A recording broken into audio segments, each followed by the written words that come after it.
on va faire une petite Mishnah. Donc Pirkei Avot, on est au Pirkei Avot, Perek Dalet. On va faire Mishnah Yudbet. Okay? Rabbi Elazar ben Shamoua Omer. Rabbi Elazar ben Shamoua nous dit I kavot talmidcha chaviv alecha keshelcha. Que le kavod de ton élève soit précieux comme ton propre kavod, comme le tien, quoi. D'accord? Le kavod raverach kemora rabar, et le kavod de ton ami comme le kavod de ton maître, ou mora rabar, et la crainte de ton maître. Pardon.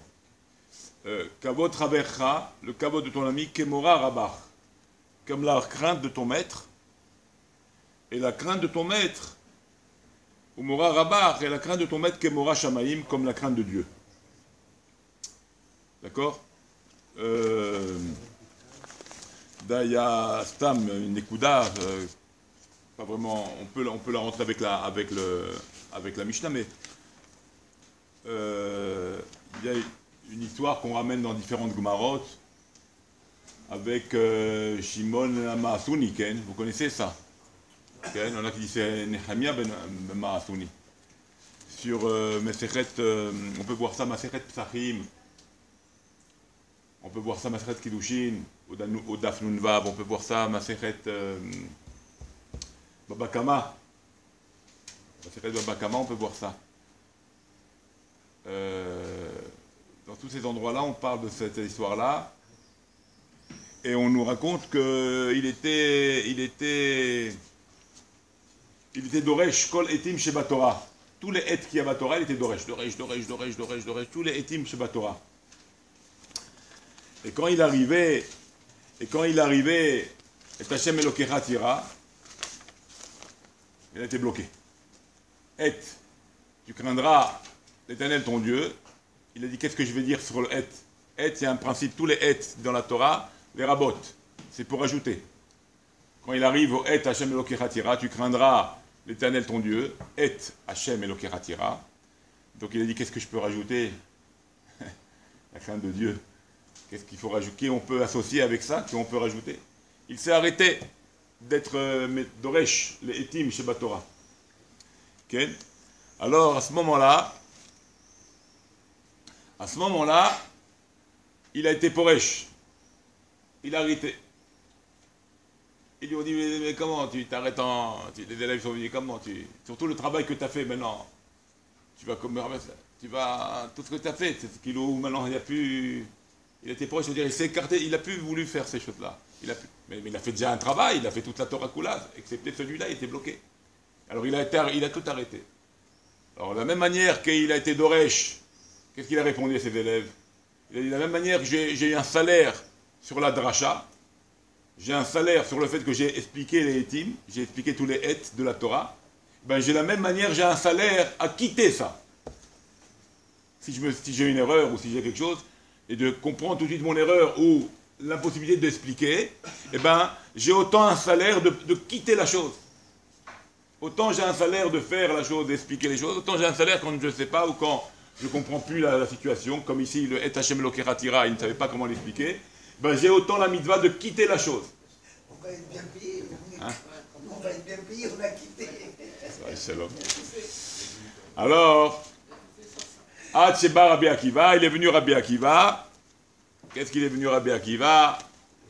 Et il a expliqué, Hashem Elokecha Tira, tu craindras l'Éternel ton Dieu. Et les rabots quoi? Pour ajouter qui? Talmidei Chachamim, les sages. C'est pour ça, alors maintenant on peut un peu mieux comprendre la Mishnah. Rabbi, on peut le faire rentrer dans la Mishnah. Qu'est-ce qu'il a dit Rabbi Elazar ben Shamoua? Que le kavod de ton ami soit comme le tien. Après ça continue.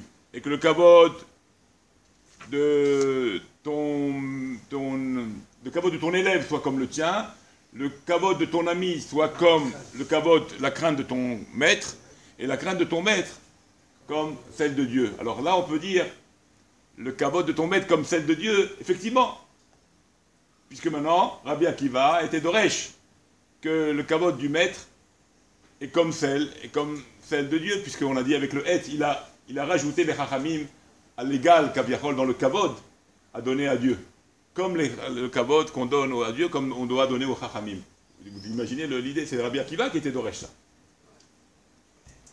Bon, c'est comme ça. Okay. On peut voir ça, je vous dis en Maroc. Ce que je voulais dire aussi, mais ce qui est étonnant, dans la première partie de ce passage, okay, dans la première partie, on dit Yé kavod talmitra, que le kavod de ton élève soit comme le tien. On a un petit problème.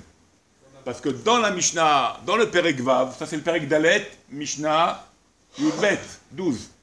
Mais dans le Perek Vav, à la Mishnah Vav, là-bas où on ramène les Kinyanei à Torah, comment acquérir la Torah, faire l'acquisition de la Torah par 48 principes. Un des principes là-bas, c'est quoi? Les Trahek mina kavod. Le contraire, de sauver du kavod. Et là, qu'est-ce qu'on est en train de dire là? Fais le kavod à ton élève comme tu te fais le kavod à toi. Mais on a dit qu'on se sauve, le Mishnah Vav, là-bas un peu plus loin, on va voir qu'il faut se sauver du kavod. Comment je peux donner un kavod à mon élève en sachant que moi je dois me sauver du kavod? D'accord? Ça c'est une question. Donc Rabbi Balecha Keshelcha, elle est aussi le kavod de ton élève, tu le donnes à ton, comme tu te le fais à toi-même. Ok? Alors, qu'est-ce qu'on est obligé de dire? On est obligé de dire qu'ici on ne parle pas du kavod de faire un kavod à l'homme. On est obligé de dire que ça va être kavod à Torah. Si on dit que les trachek mina kavod, là-bas dans Mishnah Bav, ça sous-entend qu'on s'écarte du kavod de la personne. On s'écarte du kavod qu'on reçoit des autres. Tu comprends? Mais là, ça voudrait dire quoi? Ça voudrait dire que le kavod qu'on parle ici, qu'il faut faire un kavod à l'élève comme ton propre kavod, ça va sur le kavod à Torah. Ça ne va pas sur le kavod de la personne. Comme il a de la Torah, alors je lui fais kavod. Comme je me respecte à moi-même parce que j'ai de la Torah. Mais si c'est kavod comme ça pour grandir une personne, pour le flatter sans cesse, alors ça c'est pas un kavod qu'on recherche. C'est pas ça qu'il donne non plus à son élève. Ok. On pourrait dire comme ça. Ok.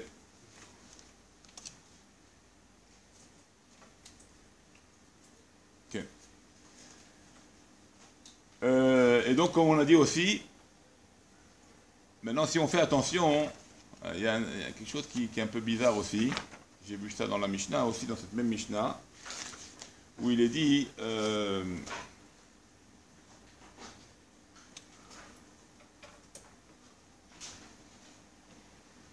que le kavod, comment c'est marqué là-bas? Le kavod de ton élève, il doit être comme le tien. D'accord? Ok. Mais on a vu dans la Mishnah, si on fait attention, on a vu dans la Mishnah Bet, au Perek Bet, pardon, à la Mishnah Yud, avant, qu'est-ce qu'on a vu? On a vu que Rabbi Eliezer Omer, Eve Kvod Chavecha, Habib Alecha Keshelcha. Que le kavod de ton ami soit comme le tien. Dans la Mishnah Bet là-bas, dans le Perek Bet, à la Mishnah Yud, on dit que le kavod de ton ami soit comme le tien. Et là on nous dit que le kavod de ton élève soit comme le tien. Alors, c'est quoi ton ami? C'est quoi? C'est un copain comme ça, vous croyez? Le kavod d'un chaver, c'est quoi? Quel copain on parle là? Celui-là qui étudie. Hein? Alors il a... Hein? Donc c'est son élève. Alors vous pouvez l'appeler chaver. Non, c'est mon ami. Un avec qui j'étudie, qui est de mon niveau à peu près. C'est ça qui me... Alors c'est quoi le chaver? Non, mais là on dit... Celui-là, le Haver, c'est celui de mon niveau. Il est comme moi, c'est celui-là le Haver. L'autre, c'est mon maître. Non, mais il dit que le kavod de ton élève, il soit comme le tien. Que le kavod de ton élève soit comme le tien. C'est ce qu'on dit ici. Et dans la Mishnah, dans le Perek, On a dit comme ton élève. on a dit que le kavod de ton ami soit comme le tien. Ah, c'est deux personnes. Un, qui nous, ça serait chaver, et un, ça serait ami. Alors on pourrait dire, un, c'est copain, et un, c'est ami. Mais depuis quand maintenant, un copain avec qui je n'étudie pas, il va être, que je vais lui donner un kavod aussi grand que l'élève avec qui j'enseigne, avec qui j'apprends la Torah? On est obligé de dire qu'on ne parle pas ici d'un chaver copain comme ça. Ah oui, on partage la Torah. Parce qu'on doit se sauver du kavod, on a dit. On ne peut pas lui faire un kavod qui ne revient pas à un kavod. Il ne revient pas, il n'a pas le droit au kavod, celui-là, il n'a rien. C'est pas un ami de quoi on parle ici. Ici, on parle que des gens de Torah. Mais oui, Mahavruta, par Et comment on appelle ça? En fait, il n'y a pas de marloquette, il n'y a pas de différence entre que tu fasses du kavod à ton élève ou que tu fasses du kavod à ton chaver. Parce que les deux, c'est de la Torah. Mais pourquoi un coup on l'a appelé chaver, un coup on l'a appelé talmid? Parce qu'on appelle ça talmid chaver. Un, il s'est exprimé en disant chaver, et un, il s'est exprimé en disant talmid. Mais on appelle ça talmid chaver. Ça veut dire que c'est ton élève, mais qui est au niveau de toi, qui est avec ton chaver à toi, qui est, qui est à ton niveau. D'accord? C'est pas pour dire... C'est différent quand même. Hein? Il dit Non, mais c'est son pour maître. comprendre la différence que je suis en train de vous dire. C'est pour dire qu'il n'y a pas de contradiction. Un, il l'a appelé chaver, mais c'est son talmid, parce qu'il est à son niveau. Et un, il l'a appelé son talmid. Mais c'est pas un chaver comme ça de la rue. Ah, comment ça va, comment vas-tu? Parce qu'on parle de kavod de Torah, parce que nous on ne fait pas de kavod. Il n'y a pas à donner. On donne du kavod, mais il n'y a pas à chercher le kavod. Donc on ne va pas donner maintenant du kavod à quelqu'un qui n'est pas ben Torah. Donc si ici il parle qu'on doit donner du kavod aussi grand que le sien, c'est qu'il veut donner du kavod de Torah. Alors on ne peut pas parler d'un chaver stam un chaver. On parle d'un chaver chacham, d'un talmid chavar, d'un talmid chaver. Il est chaver et élève en même temps. Et il est élève en même temps. Il est chaver talmid. Mais au niveau du maître. Il est avec son niveau. Ils s'apprennent ensemble, comme une chavruta. D'accord? Ça c'est pour essayer de comprendre un petit peu la différence entre ces deux mishnayot là. D'accord? Ça c'est ce que j'ai pu faire comme idée.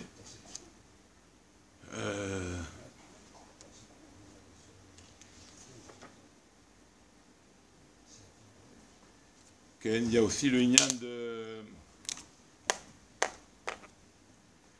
Il y a aussi le inyan, j'ai marqué...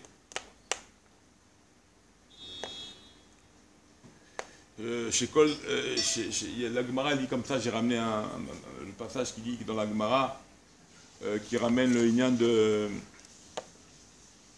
Shekol tzadik nirva mechupato shel chavero.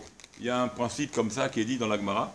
C'est ramené dans Baba Batra, qui dit la chose suivante, que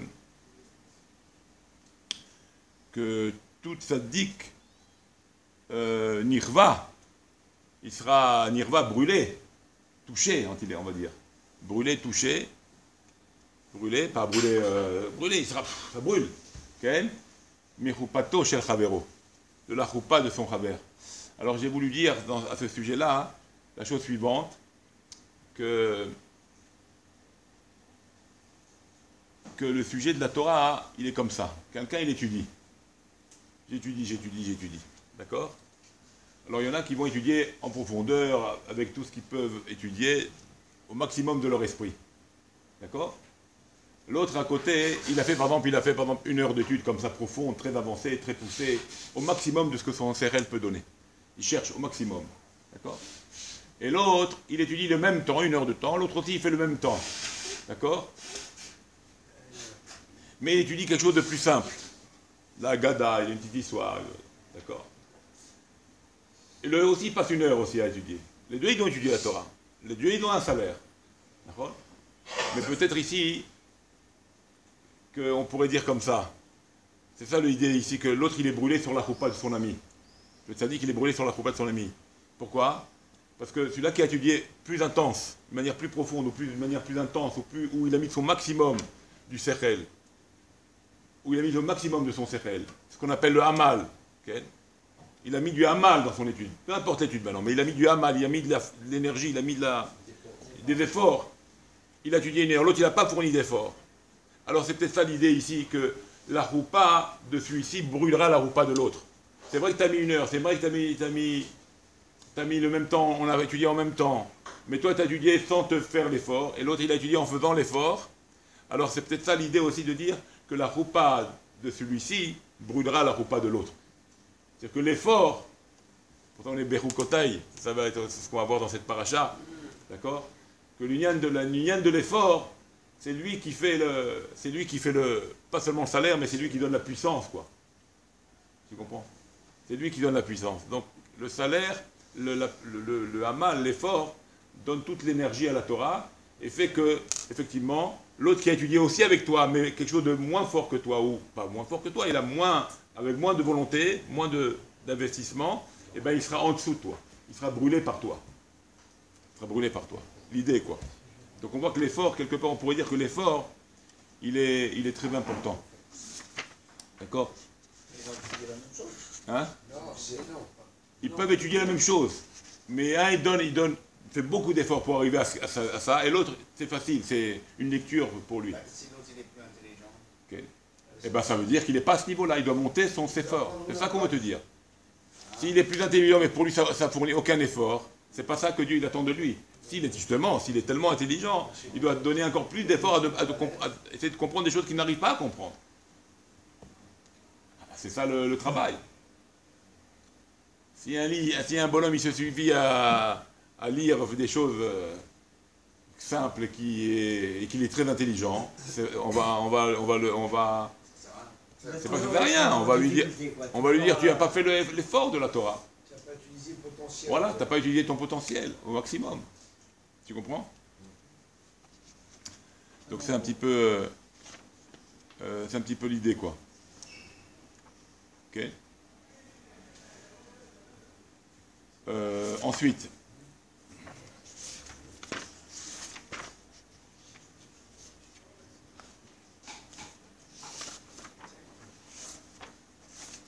ok.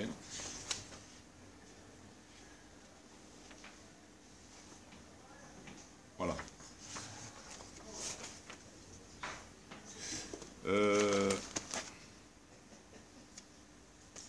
Aussi, j'ai vu un petit Inyan